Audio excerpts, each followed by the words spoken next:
Anda harus mulai sekarang mulai cerdas. Bahwa yang disembah oleh orang Kristen bukan manusia. Yang disembah oleh orang Kristen adalah penguasa dunia. Baik. Gitu Bang. Baik. Seharusnya demikian, Bang. Dan memang itu fakta. Kristen itu tidak menyembah orang. Ya, tolong saya jelaskan. Apa disebut Yesus ya di Yohanes 17 ayat 3. Mereka mengenal engkau satu-satunya Allah yang benar, ya, bukan KW, ya. Mereka mengenal aku yang engkau utus, ya. Jelas itu yang disembah beliau, ya. Yesus setelah mau bangkit pun ketika memberikan narasi di Matius 28 ayat 18, diberi kuasa langit dan di sorga, di bumi sorga, dia tetap nggak mengajarkan orang Kristen, kalian sembah aku, nggak ada. Yang disembah sesuai dengan ketika ia digoda iblis, ya, habis puasa. Hanya Allah satu-satunya kau sembah, berbakti padanya. Kami itu bukan menyembah Yesus, bro. Kami menyembah Allah Bapa Sang Sumber yang kami kenal yaitu di dalam nama Yesus dan Roh Kudus. Kalau Yesus tidak datang, kami nggak tahu tuh Allah itu kayak mana sih bentuknya, nggak jelas tuh. Tapi karena apa disebut Yesus? Anda melihat saya, mengenal saya, berarti Anda telah melihat Allah itu sendiri dengan Bapa sendiri. Kan hanya Dia yang tahu. Lanjut. Ya. Nah, saudara Koyara ini juga salah persepsi dia. Dipikirnya Yesus yang mereka sembah itu adalah Tuhannya orang Yahudi yang turun menyatakan diri melalui utusannya bernama Yesus. Salah juga itu Bang, salah ente. Yesus ketika berkata-kata seperti itu kepada iblis sekalipun, hanya kepada Elohim kau menyembah, Yesusnya di sana tidak sedang mengajarkan kekristenan, enggak. Ketika kemudian Yesus menyatakan diri sebagai rasul untuk kaumnya saja Bani Israel, bukan kepada di luar Israel. Sedangkan mata rantai terputus. Tak ada penghubung antara pengajaran Yesus dengan pengajaran Roma Yunani. Ingat. Paulus mengatakan dalam Galatia 1 nomor 15, dia diutus untuk orang-orang non-Yahudi. Untuk mengajarkan siapa dia? Bukan mengajarkan Elohim, tetapi mengajarkan makhluk yang datang kepadanya itu. Siapa? Namanya Yesus Kristus. Nggak ada hubungannya. Yesus anak Maria mengajarkan dirinya sebagai rasul untuk kaumnya Bani Israel. Dan tidak pernah sekalipun dia mengatakan dirinya sebagai teofani atau reinkarnasi atau apapun itu kepada muridnya. Murni dia mengajarkan kalau dia ini adalah utusan Tuhan, rasul Tuhan kepada kaumnya sendiri Bani Israel. Sedangkan yang Paulus ajarkan, jangan merasa pikun. Baca dan telaah baik-baik. Galatia 1 nomor 1, aku menerima Injil bukan dari manusia, bukan manusia yang mengajari aku Injil, tetapi Yesus Kristus. Andai saja dia mengatakan begini, bukan manusia yang mengajari aku Injil, tetapi yang mengajari aku Injil itu adalah Bapa Elohim, kita tepuk tangan untuk itu. Wow, keren. Tapi sayangnya dia buka aib sendiri. Dia buka boroknya sendiri dengan mengatakan aku menerima Injil bukan dari manusia tapi dari Yesus Kristus. Borok kebuka. Wow, andai saja dia mengatakan dari Paulus seorang rasul bukan karena manusia, juga bukan oleh karena manusia, melainkan oleh Elohim Bapa, itu top. Sebab aku menegaskan kepadamu saudara-saudaraku bahwa Injil yang kuberitakan itu bukan Injil manusia, karena aku bukan menerimanya dari manusia dan bukan manusia yang mengajarkan kepadaku, tetapi aku menerimanya oleh pernyataan Bapa Elohim Yahweh. Wah, keren. Sayangnya boroknya dia buka. Aku tidak menerimanya Injil itu dari manusia. Bukan manusia yang memberikan aku, bukan manusia yang mengajarkan aku, tetapi yang mengajarkan aku adalah Yesus Kristus. Berarti palsu. Kenapa? Ketika dia mengatakan Yesus Kristus, kata Kristus itu adalah orang yang diurapi. Ternyata Paulus mengatakan bukan orang, bukan manusia. Berarti Kristus yang dinobatkan kepada Kristen, kepada Yesus yang ada kepadanya itu Kristus palsu. Bisa nggak Kristus tanpa diurapi? Nggak bisa. Karena Kristus itu artinya orang yang diurapi. Tetapi sayangnya yang datang kepada Paulus bukan orang, bukan manusia, tapi mengambil gelar Kristus. Berarti dia adalah Kristus palsu. Karena dia bukan manusia. Yesus kenapa disebut dia Kristus? Karena Yesus turun ke sungai Yordan. Ada suara dari langit, inilah anakku yang kukasihi, kepadanya aku berkenan. Dibaptis dia di sungai Yordan. Kenapa dia dibaptis? Karena dia manusia. Yang datang kepada Paulus bukan manusia, berarti tidak pernah dibaptis. Kalau dia yang tidak pernah dibaptis karena bukan manusia mengaku Kristus palsu. Waspadalah kepada Kristus palsu yang datang kepadamu memakai namaku dan berkata, akulah Yesus Kristus. Nabi palsu dulu pertama. Jadi baik, saya ini menanggapi sedikit Bang ya. Jelas perlu saya sampaikan, Yesus datang ke dunia sesuai dengan hierarki mulai dari Lukas 1 ayat 31. Dia manusia Bang. Dia lahir, bukan dia sebagai Allah itu pencipta itu bukan. Dia kan baca di Yohanes 3 ayat 16 itu. Begitu besar kasih karunia Allah sehingga mengaruniakan yang tunggal.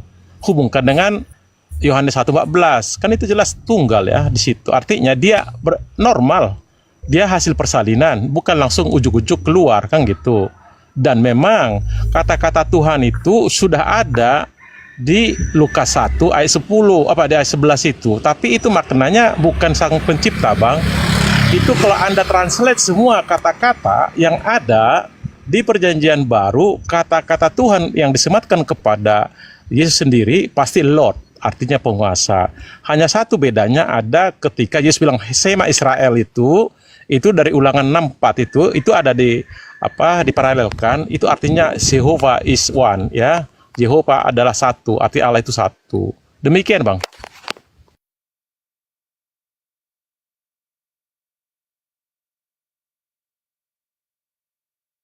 Teman-teman yang bisa buka Google silakan Anda buka Yohanes 1 nomor 51. Konon itu adalah cerita di mana penulis Yohanes mengatakan itu ucapan Yesus bahwa malaikat-malaikat turun naik untuk menyampaikan firman kepada Yesus.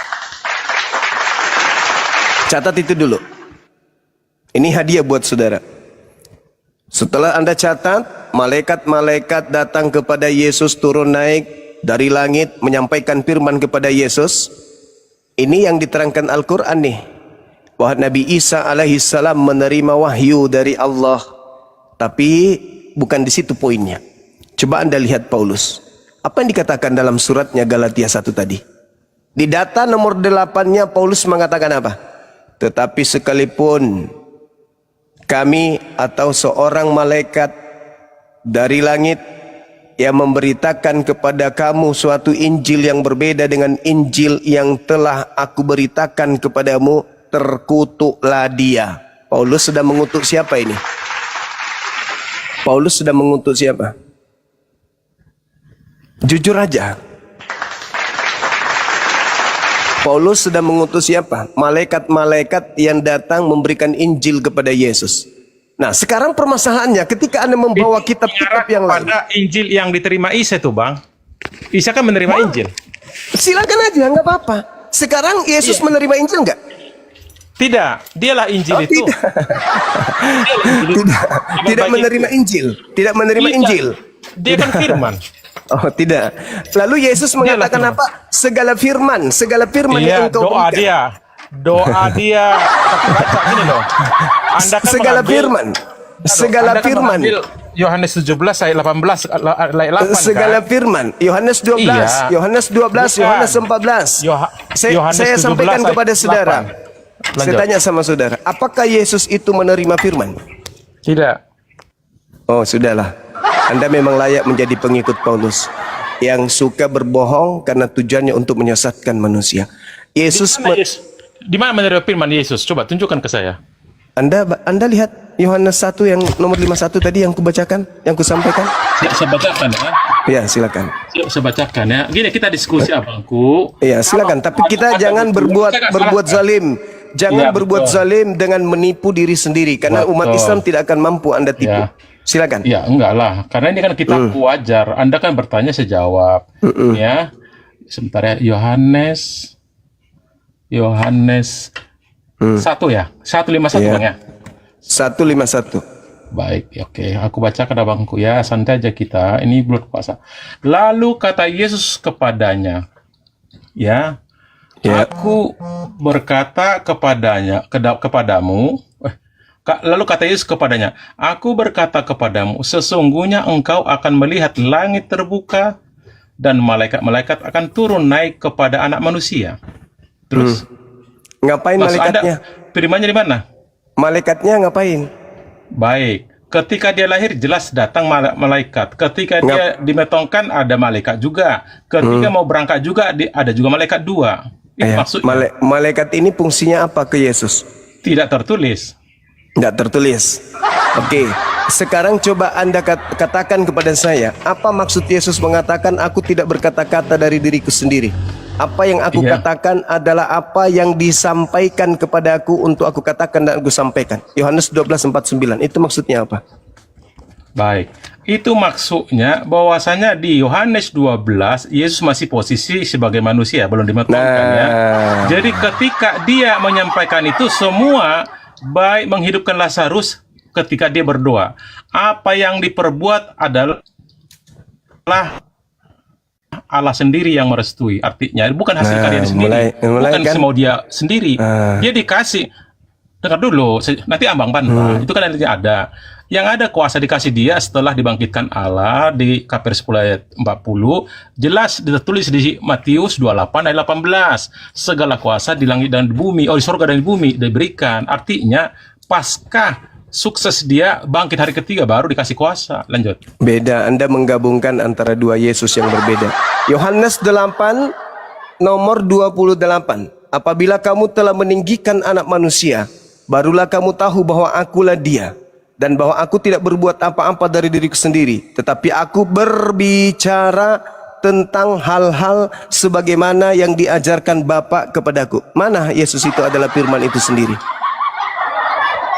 Mana bang dalilnya? Kan di sini disebutkan, maka kata Yesus, apabila kamu telah meninggikan anak manusia, Ya, Yesus anak ya, manusia ya, anak manusia ya. ya, anak manusia kan Yesus. Iya, iya, kan datang kepada Paulus anak manusia bukan?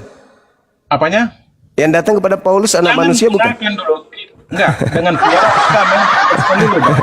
Yang datang kepada Paulus anak manusia. Iya, kita mainkan di 4 gospel karena gini, berita Paulus itu ada 28 tahun setelah kejadian ini, Bang. Masalahnya Jangan campur Kristen berasal dari sono. Enggak Bukan lah. dari ajaran Yesus. Kami bukan pengikut Paulus. Kristanos Kata artinya pengikut ajaran siapa? Yesus. Kata siapa? Kristen bukan pengikut Paulus, kata siapa? Di mana tertulis arti Kristanos apa? Kristanos itu artinya pengikut Kristus. Iya. Nah, Paulus mengaku Kristus. Iya, artinya Yesus loh. Yesus kan Kristus. Bukan Yesus, kawan. Kalau Anda pengikut Yesus, mata Anda sudah dicolok. Enggak lah. Iya, itu kata Yesus.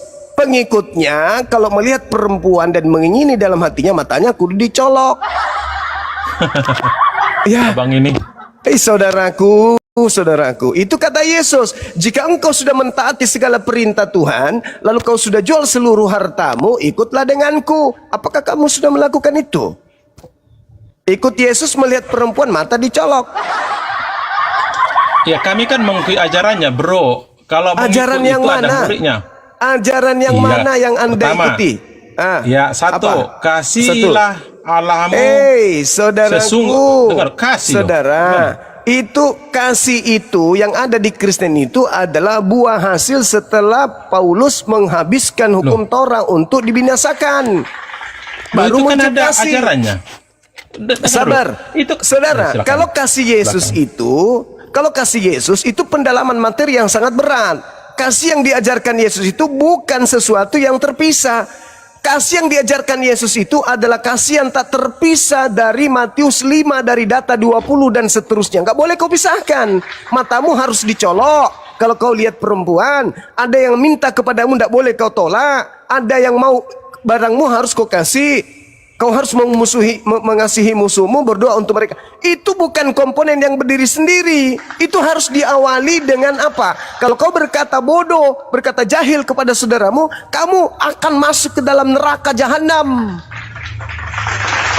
Bukan hanya kasih yang harus kau ambil. Sedangkan kasih yang dijual Paulus itu adalah baca Roma 6 nomor 14.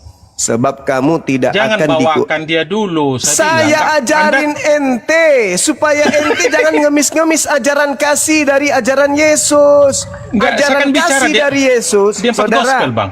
Ajaran Tadi pun saya kasih nggak bilang Yesus punya itu, gospel. saudaraku.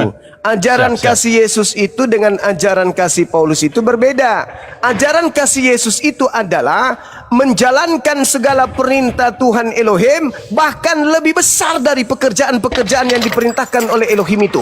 Anda baca Matius 5 nomor 20 dan seterusnya. Sedangkan kasih yang diajarkan Paulus adalah baca Roma 16 nomor 14. Sebab Jangan kamu bawa tidak Paulus. Jangan bawa Paulus. Astagfirullahalazim, ya Allah, yang ya empat gospel, Karim. gini loh.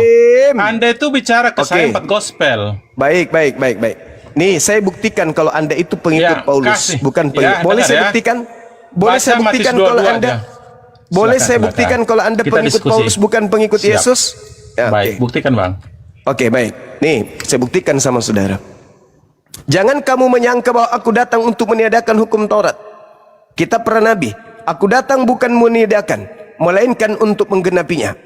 Jadi dia menggenapi ya. Bawa Paulus ini. Aduh, jangan buka itu. Di Lukas taro. Di mana tertulis? Ini Matius 5 ini, Matius 5 katanya kau tidak mau Paulus. Oh, ya. Silakan. Sorry.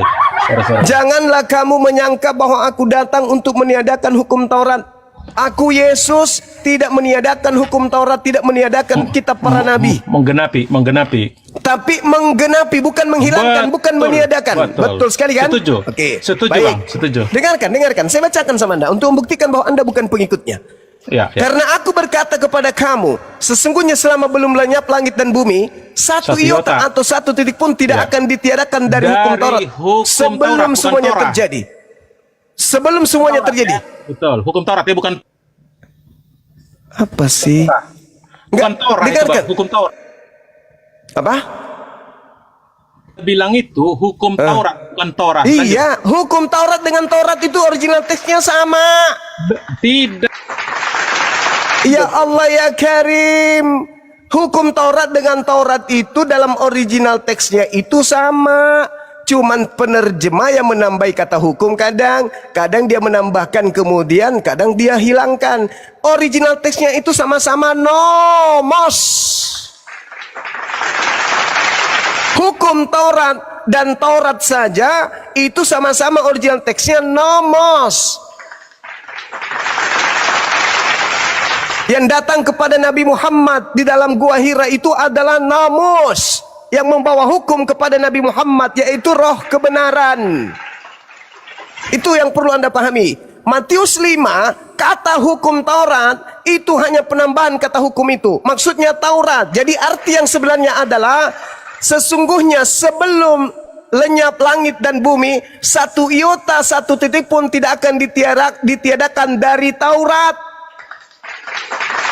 Kata hukum di situ penambahan lembaga Bible Indonesia untuk menipu. Kenapa? Ada misi terselubung. Nanti orang-orang Kristen akan mengatakan, yang 10 masih kami pakai lah.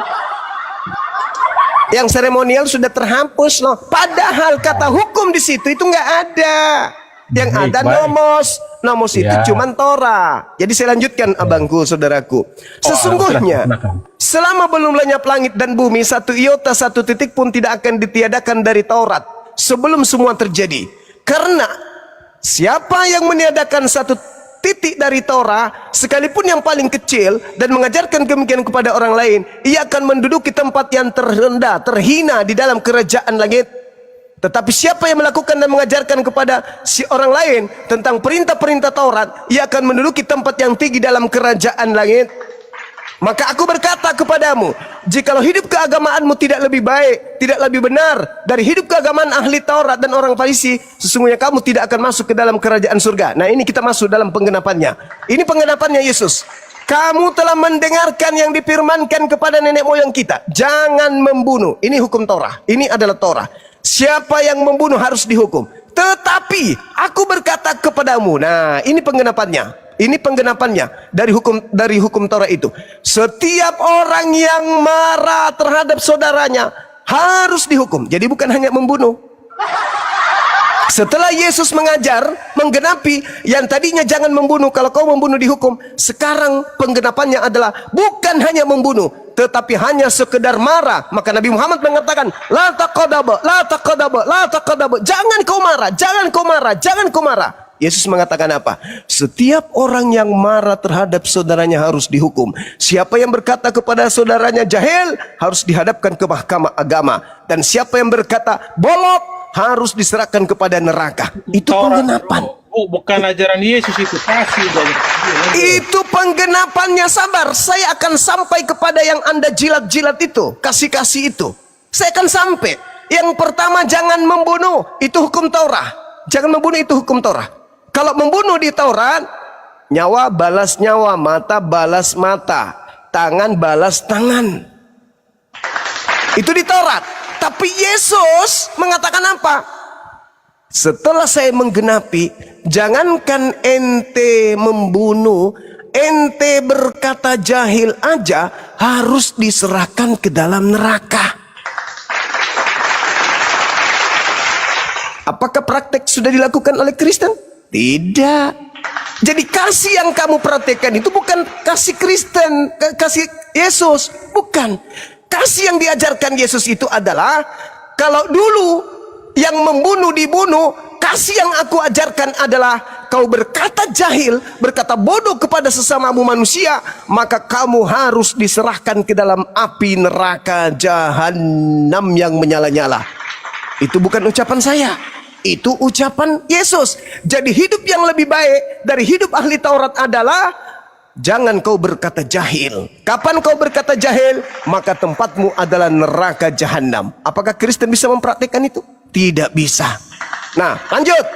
Sebab itu, jikalau engkau mempersembahkan persembahanmu di mezbah dan engkau teringat akan sesuatu yang ada dalam hatimu terhadap saudaramu, tinggalkanlah persembahanmu itu di depan mezbah.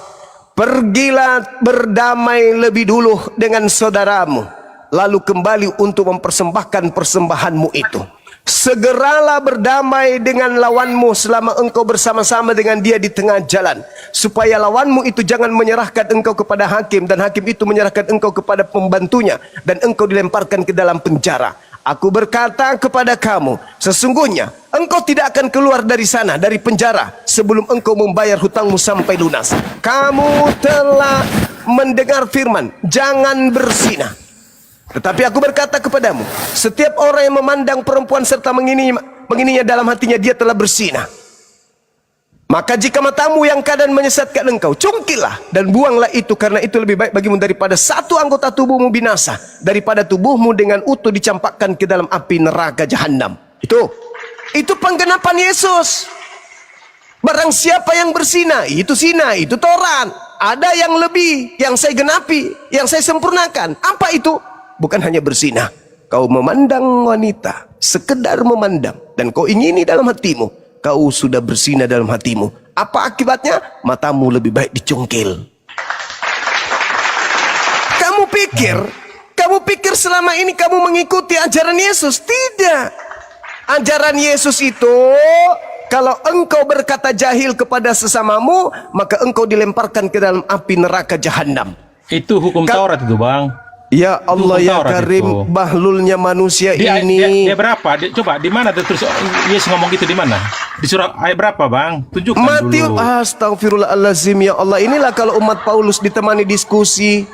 Gak apa-apa, ya. Diskusi kita, Bang. Silakan. Lahum Matius azan. Matius berapa? Lahum azan. La yasma'una biha. Kau mendengarkan tapi kau punya telinga tapi kau tidak mendengarkan. Bukan. Ini Matius berapa? Walaqad zara'na li jahannam katsiran minal jin wal ins. Aku penuhi neraka oleh manusia sebab mereka punya telinga tapi tidak mendengarkan. Mereka punya mata. Lahum ayun la yubsiruna biha. Baca Matius, lihat, tatap dengan matamu. Matius 5. Matius berapa? Ayat. Sudah kujelaskan dari tadi. Janganlah menyangka aku datang untuk meniadakan Taurat. Aku datang bukan meniadakan tapi untuk menggenapi. Iya, itu nggak ada di colok mata tadi. Itu menggenapi artinya terlalu berat loh hukum Taurat itu. Masa Nenekmu cuman kiper. Nenekmu kiper, jangan begitu. Jangan saudaraku Koinara. Kalau Anda salah, masih Mama. kalau Bentar, ini Anda kalau ini kan Anda kitabku. Ini kan kitabku, memang artinya kitabmu aku tapi yang mengerti menjelaskan. saya. Kau yang Enak punya aja. buku. Ya mengerti Enak saya. aja. Seibarat Ya, versimu. seorang siswa yang punya buku cetak yang menjelaskan itu gurunya. Saya balikkan Ini- kalau saya Anda, Hei, aku saudaraku. ngomong ke kitabku gimana? Kamu bisa baca Nggak pas Quran. lah. Kamu bisa baca Iya, Quran. saya nggak bisa. Makanya nggak bisa, tidak punya kapasitas untuk menjelaskan Ya, Quran kamu kepada saya. kapasitasmu apa? Kapasitasmu Saya apa? bisa membaca. Banyakan framing. Saya bisa membaca. Enggak lah. Sekarang Kamu saya kan tanya mengarah sama ke framing. Nomor Ya. 20. Nomor 20 saya baca. Matius 5. Jangan kau tanya lagi, ku lempar sendal nanti kau. Matius Iya. 5 nomor 20. Jangan kau tanya Menggenapi. lagi itu di mana. Berarti kau itu adalah penghuni neraka. Karena kau punya Yang Anda kuping, bilang mencolok- kau punya yang mencolok mata, mata itu. kau punya Bang. hati. Oke, silakan Anda bernarasi. Jangan bernarasi doang, tapi kau tidak dengar. Saya lagi diskusi dengan kamu. Jangan kau di situ malah coli. Kau dengar penjelasannya. Jangan kau masuk neraka. Punya telinga tidak mendengar, punya mata nggak melihat. Dengarkan kalau saya mendengar, kalau saya menjelaskan. Matius 5 nomor 20. Aku Yesus berkata kepadamu, jikalau hidup keberagamaanmu tidak lebih benar daripada hidup keagamaan ahli Taurat, orang Farisi, sesungguhnya kamu tidak akan masuk ke dalam kerajaan surga. Apa itu maksudnya? Maksudnya apa itu? Aku menggenapi bukan hanya sekedar ajaran Torah. Lebih dari itu yang aku ajarkan. Apa di antaranya? Kalau Taurat mengatakan jangan membunuh, saya enggak. Saya lebih daripada itu. Apa itu? Sekedar kau berkata jahil kepada saudaramu, kamu wajib ke neraka. Berarti menurut Yesus jangankan membunuh. Hidup keberagamaan yang lebih baik itu adalah bukan hanya sekedar jangan membunuh. Sekedar marah saja itu enggak boleh. Itu ajaran yang lebih benar. Sekedar untuk berkata jahil saja, hukumannya neraka jahanam. Barang siapa berkata kepada saudaranya jahil, harus diserahkan ke dalam neraka yang menyala-nyala. Itu penggenapannya. Bukan dihapuskan kayak Paulus. Kalau Paulus, kasihnya Paulus itu beda. Kasihnya Paulus itu Roma 6 nomor 14. Sekarang kamu hidup di dalam kasih karunia, bukan lagi hidup di bawah hukum Taurat. Bang, jangan bawa Paulus. Tadi saya mengajak ente membahas kasih Yesus dan kasih Paulus itu berbeda. Yang diikuti Kristen hari ini bukan kasih Yesus tapi kasih Paulus. Paulus. Kalau Yesus, saudaraku, kalau Yesus Dua yang kau saja. ikut. Kalau Yesus, Tuhan Allahmu, betul. ya Allah ya Karim. Kalau Yesus yang kau, oke, baik. Silakan. Sekarang begini, saudara Koera. Kalau mengasihi Tuhan itu apa yang kita lakukan? Jangan dibuat dua, kan jelas Ya. namanya. Sekarang saya tanya, Yohanes kalau 17 mengasihi, ayat 3. kalau mengasihi Mereka Tuhan mengenal itu, Engkau satu-satunya Allah yang benar, itu masih mengasihi. kalau Jangan dua. mengasihi Tuhan itu apa yang kita lakukan? Ya, tunduk patuh padanya, jangan bikin dua Tuhannya, Allahnya gitu. Patuh maksudnya gimana? Ya ikut ajarannya lah, Apa ajarannya? yang disampaikan Yesus itu sendiri. Kami kan nggak Bukan langsung yang kasih Allah ke disampaikan kami. Musa. Tidak, itu Musa punya dia sendiri. Tolong tunjukkan di mana Yesus mengajarkan untuk meniadakan Taurat. Bukan meniadakan, dia menyebutkan saya bukan meniadakan tapi menggenapi. Menggenapi artinya, itu maksudnya apa? Ya, menggenapi maksudnya? artinya begini, dengar ya. Karena ada di si Paulus itu ngomong Jangan kau bawa terkutuklah Paulus, orang. jangan kau bawa Saya Paulus. kan Jangan. aku punya. Jangan kau bawa Aku punya. Paulus. Kenapa kalau Anda saya nggak bawa bisa. Paulus kau nggak mau? Ya karena Anda nggak percaya Paulus. Oke, boleh dibawa Paulus sekarang. Baik. Oke, silakan. Enggak gini. Yo, Gini loh. itulah kau penyesat. Anda Gini baru loh. istirahat. Anda istirahat. Oke, Anda makasih, dibawa. Anda makasih. istirahat. Anda nggak Oke, layak makasih ya, diskusi Bang, ya. pakai akal. Oke, Ya, makasih. silakan. Anda dibawa. Silakan Anda cebok pakai dedak. Anda nggak layak diskusi ilmiah dengan orang-orang Islam. Saudara Kristen, saya simpulkan, kasih yang diajarkan Yesus itu bukannya meniadakan Taurat. Jangan Anda kira kasih yang diajarkan Yesus itu seperti yang diajarkan Paulus. Kasih menurut Paulus adalah meninggalkan seluruh perintah-perintah Taurat. Itu kasih yang diajarkan Paulus. Padahal sebenarnya kasih yang diajarkan Yesus itu adalah 2 kali lebih berat daripada Taurat. Kenapa? Kalau Taurat perintahnya hanya jangan membunuh, berarti boleh kau marah. Ada nggak perintah di dalam Taurat jangan marah? Tunjukkan kepada saya. Yesus mengatakan penggenapan dari Taurat itu adalah, kalau tadi jangan membunuh, sekarang jangan marah. Barang siapa yang marah dan berkata jahil, harus diserahkan ke dalam neraka yang menyala-nyala. Ayo, marah saja. Dalam kasih ajaran Yesus itu nggak boleh. Berarti kasih yang diajarkan Yesus itu adalah sabar. Bukan menghapuskan Taurat, tapi menjalankan Taurat dengan sepenuh hati, diikuti oleh rasa sabar. Yang kedua, jangan berzina. Kasih yang diajarkan Yesus yang terkait larangan jangan berzina ini,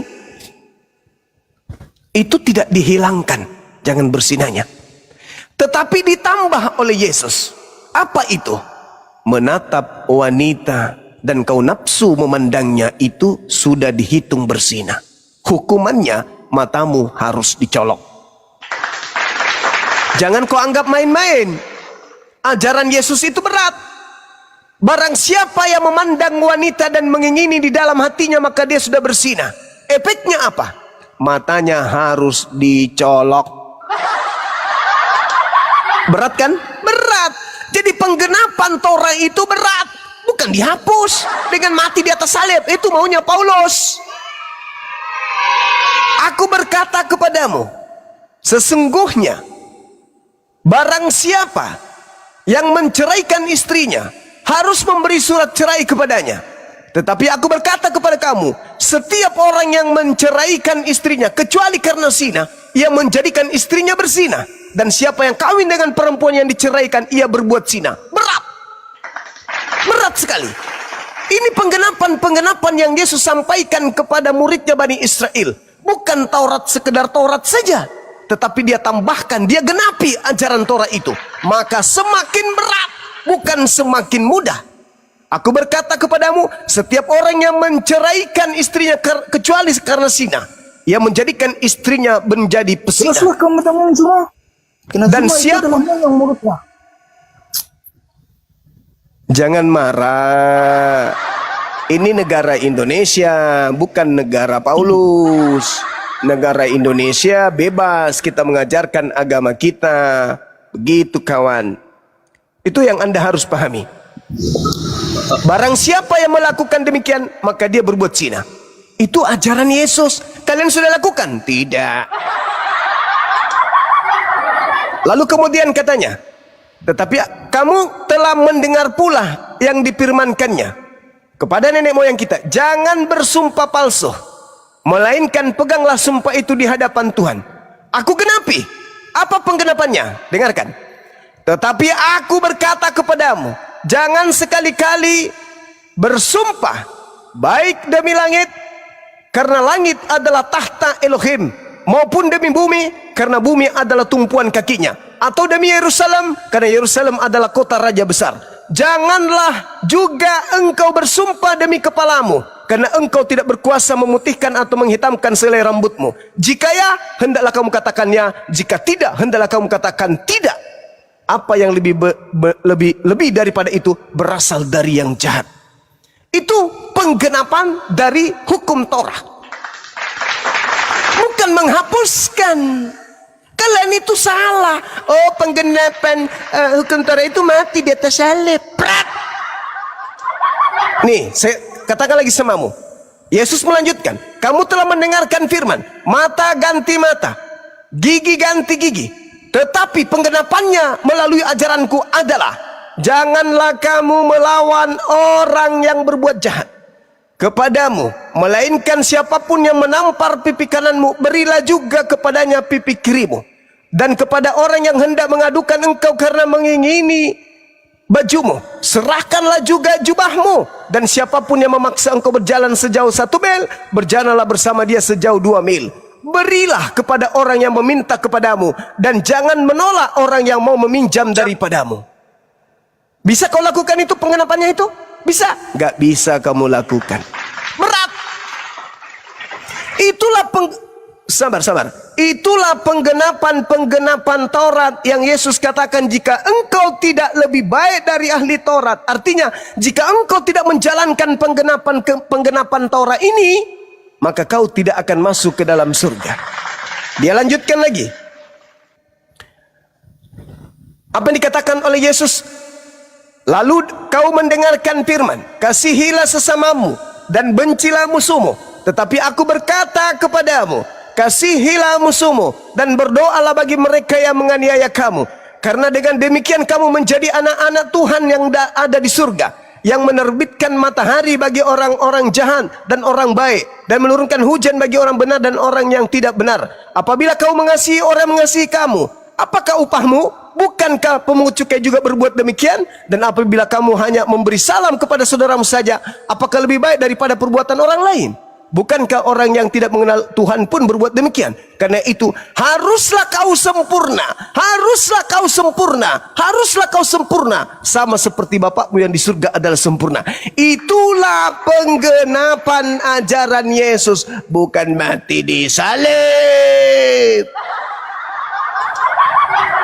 Jadi saudaraku Kristen, maafkan kalau saya harus bongkar data-data ini, bahwa ketika Yesus mengatakan, jangan kau menyangka aku datang meniadakan, wahai Paulus, jangan. Aku datang untuk menggenapinya. Sebelum langit bumi lenyap, semua penggenapan itu tidak bisa kau hilangkan meskipun setitik. Jadi kata siapa? Kristus telah menebus kita dari kutu hukum Taurat dengan jalan menjadi kutu karena kita. Pret! Karangan lo. Yesus mengatakan datanya di dalam Matius 5 lengkap dari data 17 sampai data 48. Penggenapan hukum Taurat itu jauh lebih berat daripada Taurat itu sendiri. Belajar kalian, belajar biar bisa sehat. Silakan. Oke, saya boleh komentar, Bang boleh? Silakan Bang, silakan. Oke, baik, terima kasih. Yang pertama-tama saya memberi apresiasi dulu kepada Abang ini yang ternyata luar biasa. Sudah banyak tahu ya, luar biasa. Jadi gini Bang, tadi yang saya dengar Abang sampaikan tentang hukum Taurat itu benar. Malahan lebih dari itu, Rasul Paulus memberikan keterangan kesaksian di dalam Roma dan juga dalam Galatia. Bunyinya gini ya, bukan yang mendengar hukum Taurat yang dibenarkan, tetapi yang melakukan hukum Taurat yang dibenarkan. Dan dalam Galatia pasal 4 juga, saya tambah juga ya. Dalam Galatia pasal 4, tunggu saya buka ya. Bunyinya gini, ia diutus untuk menebus mereka yang takluk kepada hukum Taurat, supaya kita diterima menjadi anak. Dari ayat 4 dan ayat 5, tetapi setelah genap waktunya maka Allah mengutus anaknya yang lahir dari seorang perempuan dan takluk kepada hukum Taurat. Ia diutus untuk menebus mereka yang takluk kepada hukum Taurat. Yesus datang untuk mereka yang untuk menebus mereka yang takluk kepada hukum Taurat. Artinya yang tunduk kepada hukum Taurat yang sudah Abang tadi sampaikan. Luar biasa. Itu benar Bang. Pertanyaan saya, jadi tunggu Bang. apakah Anda takluk? Apakah Anda tunduk kepada hukum Taurat? Ya, saya jawab ya. Pertanyaan yang sangat baik. Ingat Bang, saya jelaskan ya juga bagi saudara-saudari yang Muslim yang lain. Pertanyaan saya, apakah Anda tunduk kepada hukum Taurat? Ya, ini saya jawab ya. Tadi kan Anda sudah bernarasi, saya juga akan berikan kesempatan ya. Saya jelaskan. Tapi jangan Anda membantah narasi itu tanpa dalil. Enggak. Saya mau buka dulu dengan kata-kata ini.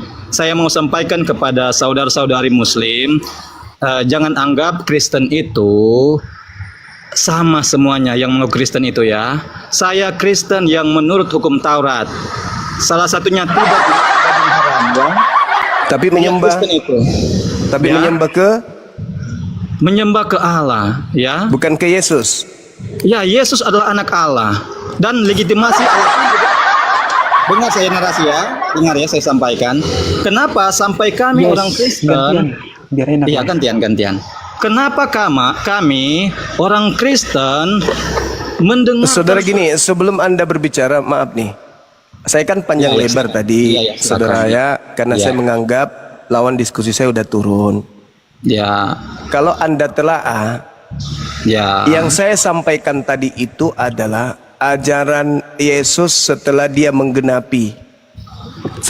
menggenapi hukum Taurat, dia menyempurnakan dengan pola yang saya sampaikan berdasarkan ucapan Yesus. Cungkil mata, potong tangan, tidak boleh berkata jahil dan seterusnya. Dan itu adalah syarat untuk punya agama yang menjadi syarat mutlak masuk surga. Apa itu? Menjalankan hukum Taurat dan penggenapan yang Yesus ajarkan. Nah, pertanyaan muncul, apakah orang Kristen percaya dan mempraktekkan semua itu? Ya atau tidak? Silakan. Ya, benar saudara. Benar apa? Benar ya, mempraktikkan sesuai dengan pertanyaan saudara. Tapi Saya jawab. Kristen mendirikan gereja. Ya, benar. Kenapa Mana Yesus masalahnya? mengajarkan Masalahnya penggenapannya mendirikan gereja, makan Iya. babi, tidak bersunat, merasulkan Paulus? Di mana Yesus mengajarkan penggenapan Taurat seperti itu? Oke, satu-satu ya saya jawab ya. Silakan. Kenapa sampai ada jemaat, ada gereja ya?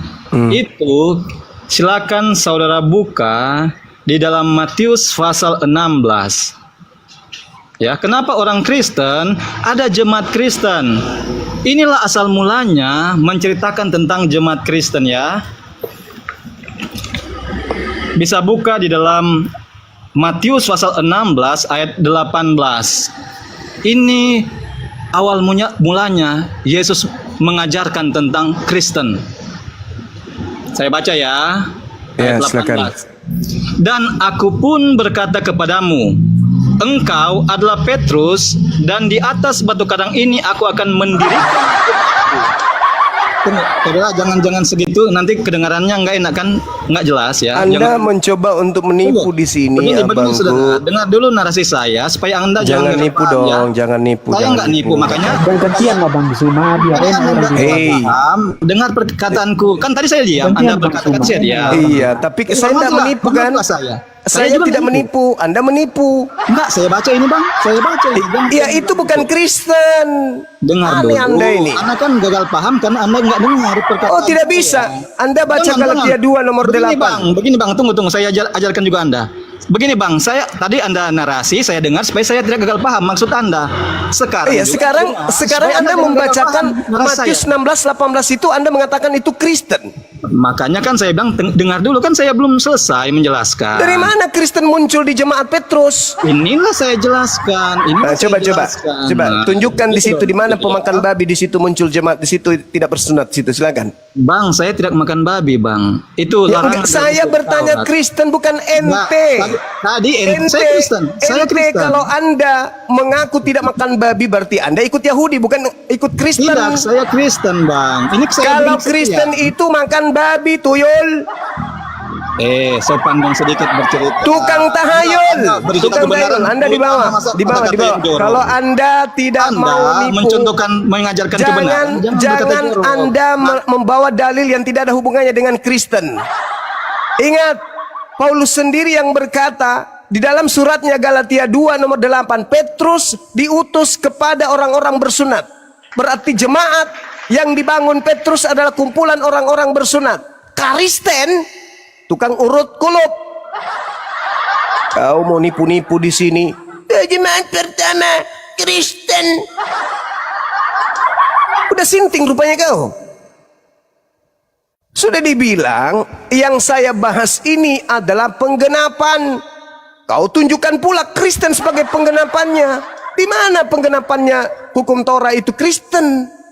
Kalau melalui Paulus, ya kita akui, kita terima. Jangan pula kau bilang Yesus menggenapi Taurat, hasilnya Kristen. Pret! Kalau Paulus menggenapi Taurat, hasilnya Kristen, itu betul. Kita tepuk tangan untuk itu. Roma 6:14. Sebab kamu tidak akan dikuasai lagi oleh dosa, karena kamu tidak lagi berada di bawah hukum Taurat. Nah, itu Kristen. Naik ke sini mau nipu. Paulus mengajarkan pengikutnya Galatia 2. Tidak ada orang yang dibenarkan karena melakukan hukum Taurat. Nomor 16, nomor 21. Kau keluar dari kasih Kristus jikalau kau mengharapkan ada kebenaran di dalam hukum Taurat. Jangan kau bermimpi kalian itu hidup di bawah hukum Taurat, jangan. Tipu-tipu aja terus. Kalian itu adalah manusia-manusia pengikut Paulus yang tidak lagi hidup di bawah hukum Taurat. Jadi ada dua kasih di dalam pengajaran Bible. Kasihnya Yesus dan kasihnya Paulus itu berbeda. Kasihnya Yesus mengajak Bani Israel, jangan kau hapuskan setitik pun dari Taurat, meskipun yang paling terkecil. Aku datang bukan untuk meniadakan itu, aku datang menggenapinya. Apa penggenapannya? Itu tadi, jangan kau berkata jahil. Siapa yang berkata jahil masuk neraka. Jangan kau memandang wanita dengan nafsu. Siapa yang memandangnya, wajib hukumnya matanya kemudian dicungkil. Jangan kau menolak kalau ada yang meminta kepadamu, berikan apapun yang dia minta. Kalau ada yang mengajakmu kemudian memikul beban satu, pikul dua beban. Kamu harus sempurna sebagaimana Bapa di surga sempurna. Bukan malah hilang, bukan malah dilenyapkan. Jadi yang menggenapi itu. Makanya Yesus mengatakan, jika hidup keberagamaanmu tidak lebih benar daripada hidup keberagamaan ahli Taurat dan orang Farisi, kamu tidak akan bisa masuk ke dalam surga. Apa hidup yang lebih benar itu? Penggenapan Taurat. Apa penggenapannya? Berkata jahil aja masuk neraka. Memandang wanita saja mata dicungkil. Itu penggenapannya. Nah, sedangkan penggenapan Paulus adalah Yesus telah mati di atas tiang salib untuk menghapuskan semua hukum Taurat dan segala perintah yang ada di dalamnya. Pret! Ya, kita gantian ngomong Bang Juma. Itu saudaraku. Jadi sekali lagi saya katakan, simpulan saya, kasih yang diajarkan oleh Yesus, penggenapan Taurat yang diajarkan Yesus dengan penggenapan Taurat yang diajarkan Paulus kepada Kristen pengikutnya, itu berbeda laksana langit dan bumi. Silakan. Oke, baik. Iya. Ini saya akan tunjukkan data biar enak. Kita kan yang Abang Juma sampaikan tadi benar ya. Mempersalahkan Paulus, tetapi Paulus sendiri mengatakan di dalam Roma 10 ayat 4 bahwa sebab Kristus adalah kegenapan hukum Taurat, sehingga kebenaran itu diperoleh setiap orang yang percaya kepada Kristus. Karena tidak ada masalah. Kan Paulus mengatakan bahwa Kristus tidak membatalkan hukum Taurat, tetapi dia menggenapi sesuai Roma 10 ayat 4. Kemudian Yohanes bukan tulisan Roma, tulisan Paulus, tetapi Yohanes ini ya, Yohanes biar enak kita ya bacakan.